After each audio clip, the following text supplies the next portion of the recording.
Todo mundo tem um alvo nas costas, e hoje talvez a Red Bull não tenha só um nas pistas, mas talvez também tenha um fora delas, que é exatamente essa relação cada vez mais próxima que a Red Bull tá tendo com a Racing Bulls. E isso vai se tornar um problema cada vez maior na Fórmula 1, considerando que vários funcionários importantes da Racing Bulls foram realocados lá da fábrica em Faenza para a fábrica da Red Bull Technologies em Milton Keynes.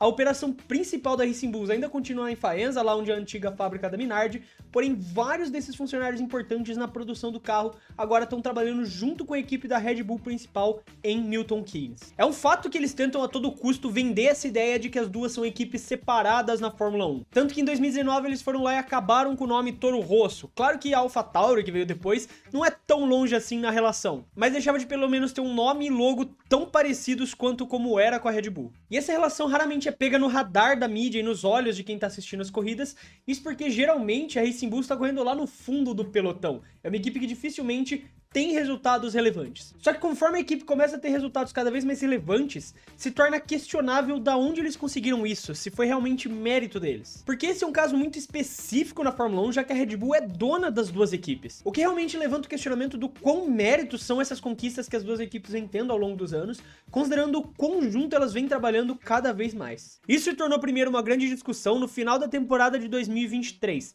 quando a AlphaTauri era discutivelmente o pior carro do grid. Eles passaram quase a temporada inteira como o pior carro, correndo nas últimas posições, e no final estavam melhor que a Haas, a Alfa Romeo e até mesmo a Williams, quase passando os britânicos no 7º lugar. E o Zac Brown até chegou a declarar na última corrida que a AlphaTauri era o melhor carro de todo o pelotão em curvas de baixa velocidade. E essa relação é uma situação muito única no mundo dos esportes. É o único esporte com relevância a nível mundial onde o mesmo dono pode ter duas equipes competindo juntas. O que, quando você para pra pensar no que é a natureza do esporte, isso é completamente contra a ideia de competição.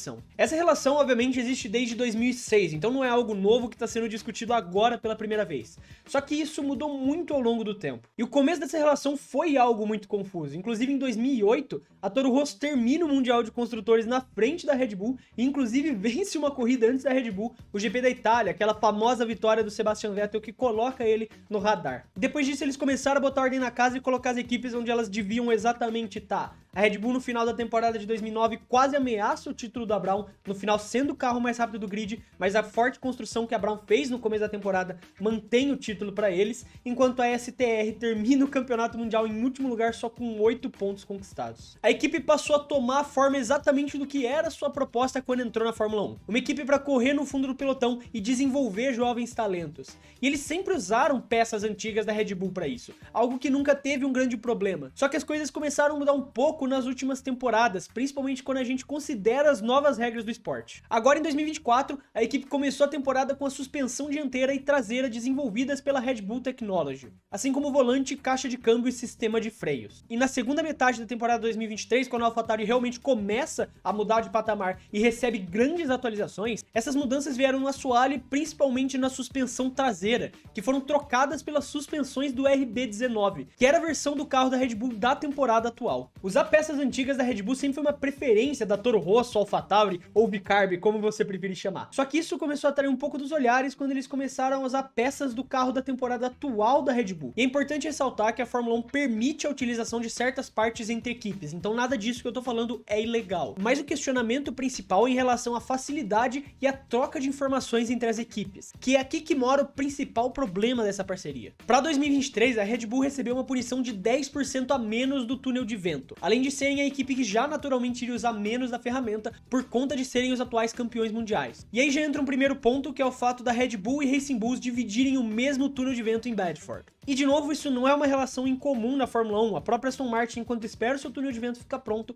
tá usando o túnel de vento da Mercedes. Mas existem muitos acordos entre essas equipes, inclusive de usarem até portas diferentes para sair e entrar no ambiente para evitar qualquer tipo de troca de informação. No caso da Red Bull, eles dividem o túnel de vento com uma equipe que eles também são donos, e usam componentes antigos dessa mesma equipe. E agora, trouxe membros dessa equipe da fábrica de Faenza para ficar em Milton Keynes e trabalhar mais próximo da fábrica principal. E a justificativa principal desse realocamento de funcionários lá de Faenza para Milton Keynes é por conta do trabalho trabalho do motor, como eles dividem o motor, trabalhar juntos facilita essa coleta de informações. Mas na minha opinião, você tem que ser muito inocente para acreditar que não existe uma troca de informações que vai um pouco além da questão dos motores. Até setembro desse ano eles querem colocar quase toda a equipe da Racing Bulls por lá, incluindo o time de design do carro. E a outra justificativa para isso é de que manter o pessoal em Faenza dificulta atrair talentos, porque eles preferem ficar na Inglaterra, já que lá é o mercado principal da Fórmula 1. E obviamente várias equipes se levantaram em relação a isso, não necessariamente contra, mas levantando algumas preocupações em relação a isso, principalmente por conta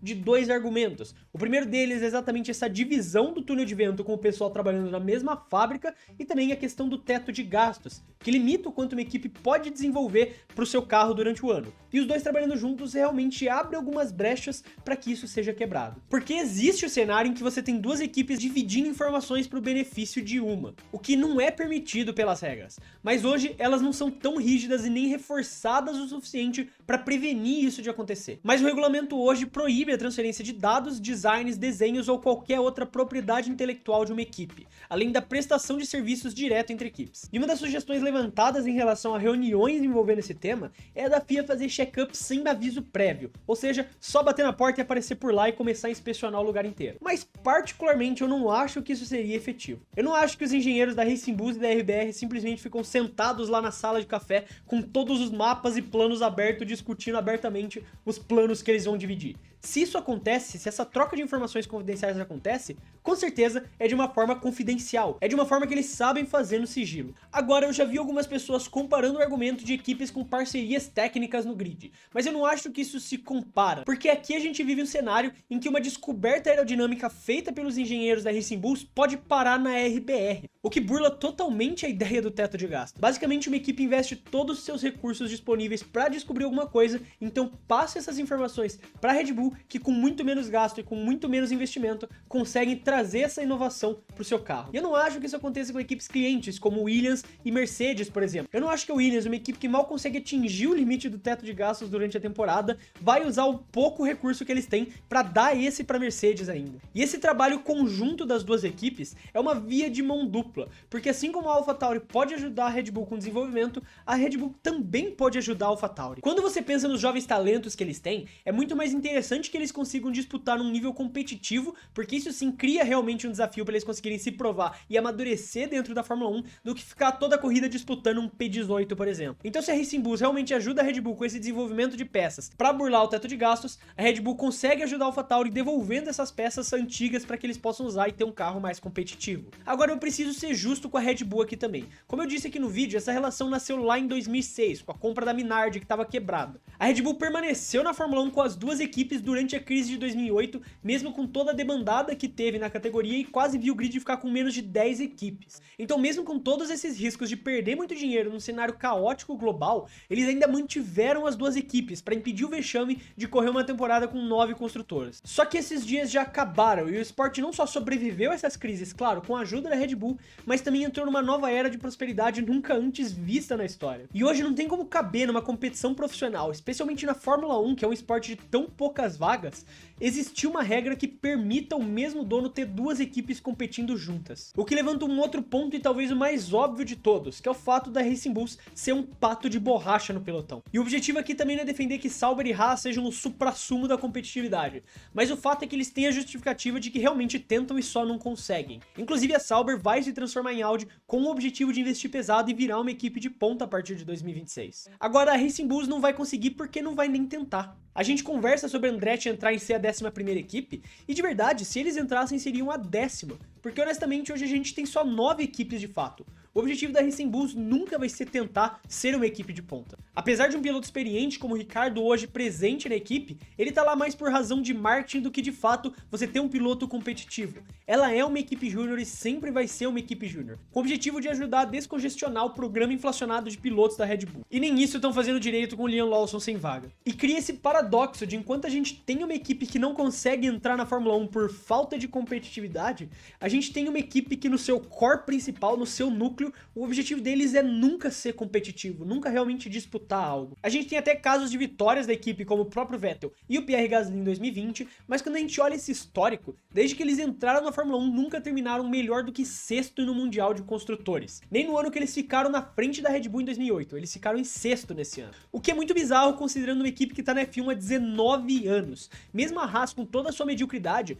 teve uma temporada decente em 2018. Terminaram em quinto nos construtores e correndo com frequência no meio do pelotão, pegando alguns P5s e até P4. Agora, essas duas vitórias da equipe B da Red Bull, principalmente quando a gente fala da do Gasly, tiveram um enorme fator sorte que contribuíram. Sorte essa que a Haas nunca teve para conseguir disputar uma vitória. O Christian Horner disse que a Racing Bulls é quem determina o seu próprio futuro na Fórmula 1 e que a relação com a RBR é como de qualquer outra fornecedora e que não estão nem um pouco perto de repetirem uma Mercedes rosa, se remetendo ao caso de 2020, quando a Aston Martin, na época Racing Point, basicamente copiou o carro campeão da Mercedes de 2019. A ideia toda com esse rebrand da equipe para 2024 é separar ainda mais a ideia de que elas são equipes que correm juntas. E mesmo que por fora pareçam e estejam vendendo essa imagem de que trabalham separadas, essa ligação geográfica entre os membros da equipe e o fato de serem do mesmo dono tornam essa uma situação única e que com certeza ainda vai trazer muita discussão no futuro, considerando todas as acusações e suspeitas de outras equipes em relação ao regulamento, teto de gastos e compartilhamento de informações. E principalmente quando o assunto da Andretti, que ainda não morreu, voltar ativa e de novo usarem o argumento da falta de competitividade, sendo que a gente tem uma equipe que trabalha para outra